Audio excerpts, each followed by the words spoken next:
আমি রিমান্ডে সকাল 7টা থেকে রাত 11:30 12টা পর্যন্ত, এমনকি রাত 2টা 3টায় হঠাৎ করে 8-10 জন চলে আসতো।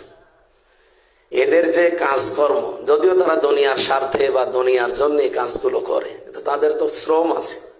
আমাদেরকে কষ্ট দেওয়ার জন্য তাদের তো কষ্ট কম না। নিজের স্ত্রী সন্তান ফেলে রাত 2টার দিকে এসে ওঠে, কোথায় যাওয়া লাগবে এক জায়গায়, অথচ আমি যে কোথায় আছি আমি নিজেও জানি না। সকাল 7টায় এসে ওরা কার্ড শো করে সে রাত 2টা 3টা 4টা পর্যন্ত একাধারে আমার পেছনে। এরকম হাজারো আলেম ছিল। মাওলানা মামুনুল হকের পেছনে তো আরো বেশি। এই যে আলেমদের পেছনে এভাবে তারা শ্রম দিয়েছে, তারা দুনিয়াকে উন্নত করার জন্য। আর আমরা যদি আমাদের আর একটা জগতে বিশ্বাস করি, যেটা আখিরাতের জগৎ, এখানে ওঠার জন্য কাদিহন কাদাহান এগুলো যদি না করি, ফামুলাকিহি, এটা আমাদের কপালে মনে হয় আসবে না। জুলুম যারা করে তাদের এই সমস্ত জায়গাগুলো অভিশপ্ত হয়ে যায়।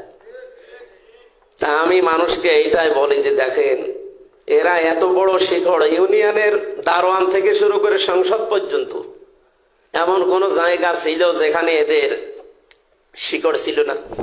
তবে এক স্তরে না, আমার রিমান্ডে 8টা স্তর ছিল। প্রত্যেকটা জায়গায় দেখেছি সব ওদের লোক, শুধু উকিলটা আমার। তো উকিলের কথা তোরা শোনে না। মামলার আয়ু থেকে শুরু করে বিচারপতি পর্যন্ত সব ওদের। রিমান্ডে যারা দায়িত্বে আছে, একটার পর একটা টিম আসে, 8টা।